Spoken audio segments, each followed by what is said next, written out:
আসসালামু আলাইকুম। আজকের আকাশটা দেখেন কত সুন্দর। আকাশে আজকে মেঘ মেঘ ভাব এবং ঠান্ডা একটি দিন, ঘুরি ঘুরি বৃষ্টি হচ্ছে। এখন খুব সুন্দর একটি আবহাওয়া, খুব সুন্দর একটি দিন, খুব ভালো লাগছে আমার। আশা করি আপনাদেরও ভালো লাগছে। আজকে অনেক রৌদ্র ছিল এই কদিন। রৌদ্রের কারণে মানুষ অর্ধেক পাগল হয়ে গেছিল, অর্ধেক অসুস্থ হয়ে পড়েছিল, বিশেষ করে শিশু এবং বৃদ্ধ মানুষ। খুব সুন্দর পরিবেশ আজকে এবং সুন্দর একটি দিন, তাই আমরা আল্লাহ পাকের প্রতি শুকরিয়া আদায় করি।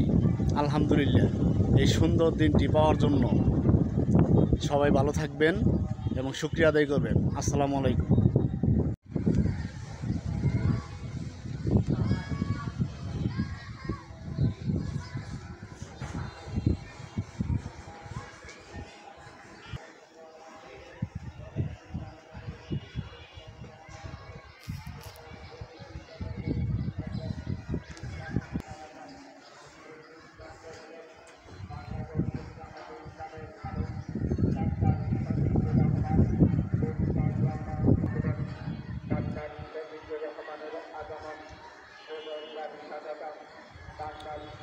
ধনবাড়ী শহর এটি।